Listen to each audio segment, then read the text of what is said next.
Greetings and welcome back to the channel. In this video series, I am attempting to recreate David Gilmour's red Stratocaster.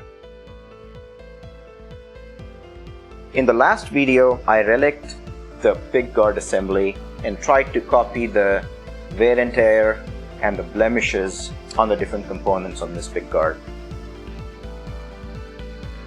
Let's move ahead.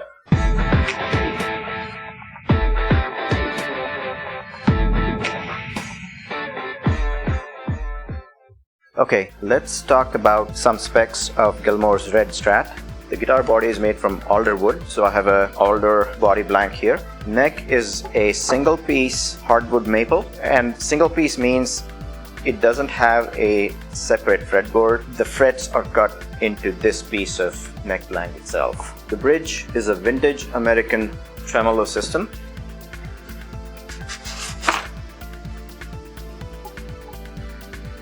The standard trem arm is about 6 inches in length. Gilmour's guitar had a custom-made shorter arm. The Gilmour style is about 4 1/4 inch in length, so this is what I'm going to use on the trem assembly. Tuners are the Kluson-style vintage tuners, and I ordered the specifically aged hardware. The jack plate and the neck plate are relicked and aged as well. The spring cavity has a single ply solid white cover.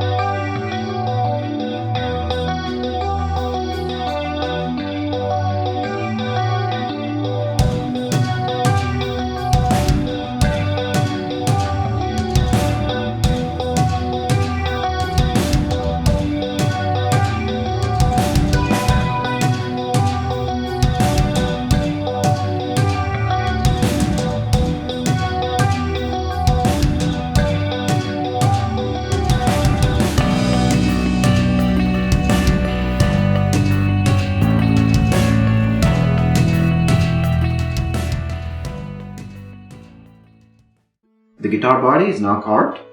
When David Gilmour switched out his stock Fender pickups for the EMG single coil Alnico pickups, he wanted the pickups to sit a little lower on the body at a greater distance from the strings because he thought that made the guitar sound more Stratty or more Stratocaster-like. But to do that, he had to deepen the pickup cavity about 3 or 4 millimeters deeper than the standard Fender specifications. Depth of the pickup cavities on a standard Stratocaster is about 14.5 millimeters, but I routed this cavity a little bit deeper to match the one on Gilmour's red Strat, and the depth on this guitar is about 18.5 millimeters.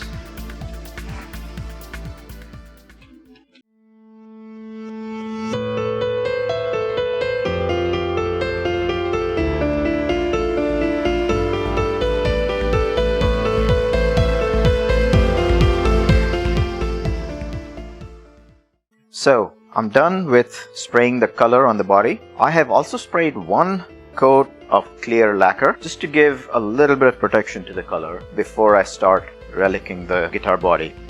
Now, before we start that, I just wanted to take a couple of minutes and talk about this candy apple red color. This color was first used by Fender in the early 1960s, 1963 I believe. And during those times, it was fairly common for the guitar manufacturers to use colors that were popular in the automotive industry or vice versa.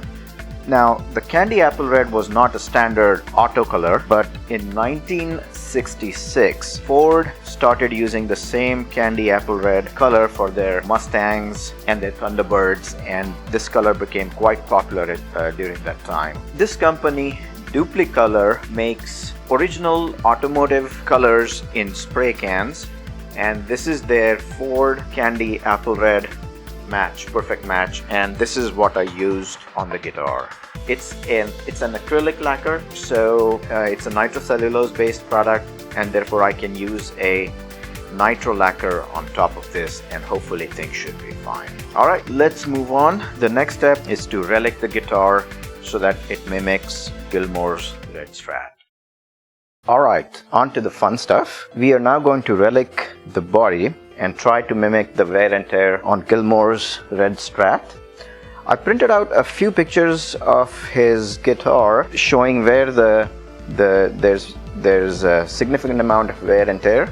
So as you can see, where his arm rests on the arm bevel and also on the back next to the spring cavity cover. Of course, the fretboard has quite a bit of wear and tear from string bends and such.